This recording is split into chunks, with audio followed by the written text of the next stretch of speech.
రాజ్యాన్నేలే రాజు మన దేశ ప్రధాని నరేంద్ర మోడీ గారు. ముఖ్యంగా నరేంద్ర మోడీ నాయకత్వంలో ఒక జైత్రయాత్ర ప్రారంభమైంది. మూడవసారి ముచ్చటగా అధికారంలోకి వచ్చింది బీజేపీ.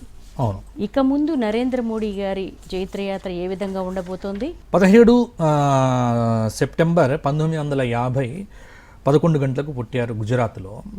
ఇక్కడ అనురాధ నక్షత్రం 2వ పాదం వృశ్చిక రాశి అయింది మోడీ గారిది. వృశ్చిక రాశిలో లగ్నం కూడా వృశ్చిక లగ్నమే అయింది. లగ్నము వృశ్చికము, రాశి వృశ్చికము. లగ్నంలో కుజుడున్నాడు, చక్కగా వృశ్చికంలో కుజుడున్నాడు. ప్రస్తుతం నడుస్తున్నటువంటి దశ కూడా మోడీ గారికి కుజ మహాదశ.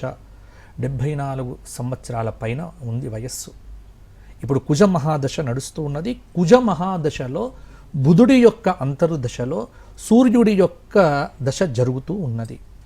షష్టాధిపతి లగ్నాధిపతి అయినటువంటి కుజుడు లగ్నంలో ఉండటం అనేటువంటిది మొండివాడు, ఘటికుడు, ధర్మాన్ని ఖచ్చితంగా ఆచరింపచేసేటువంటి వాడు. కాబట్టి మోడీ యొక్క జన్మకుండలి పరిశీలన చేసిన తర్వాత నాకు అవగతమైంది ఏమిటి అంటే, కుండలిని మించినటువంటి దైవబలం సంపాదించిన వ్యక్తి. ఇక్కడ అర్థం చేసుకోవలసింది అది. దైవబలం బాగా ఉంది. ఒక దైవబలమే కాదు, ఆధ్యాత్మిక బలం. కాబట్టి మోడీ గారికి ఈ సంవత్సరం వృశ్చిక రాశి కనుక చూసుకున్నట్లయితే బృహస్పతి 8వ స్థానంలో ఉన్నాడు, శని 5వ స్థానంలో ఉన్నాడు, రాహువు 4థ స్థానంలో, కేతువు 10వ స్థానంలో. ఇక్కడ మధ్యస్థ ఫలితాలే ఉంటాయి. గత సంవత్సరం కంటే ఈ సంవత్సరం మోడీ గారి యొక్క కృషి పెరుగుతుంది. కాబట్టి ఉన్న ఆధారాలను బట్టి చూసుకుంటే ఇక్కడ ఈ సంవత్సరం మోడీ గారికి షష్టాధిపతి లగ్నాధిపతి అయినటువంటి కుజుడి యొక్క అనుగ్రహంతో కుజదశ బ్రహ్మాండంగా ఇతనికి యోగిస్తుంది. కాబట్టి మోడీ గారికి అద్భుతంగా ఉంటుంది. కొంత అనారోగ్య సూచన మాత్రం ఇబ్బంది పెట్టవచ్చు. అంటే మోడీ గారు ఆ విషయంలో కొంత జాగ్రత్తగా ఉండాలి.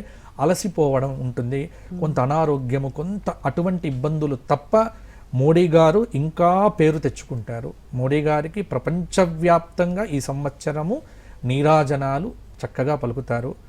ఇంకా శత్రు దృష్టి కూడా విపరీతంగా ఉంటుంది. కానీ ఎవరికి చిక్కడు, దొరకడు. ధర్మాన్ని నమ్ముకున్న వ్యక్తి కాబట్టి మోడీ గారు బాగుండాలి. మా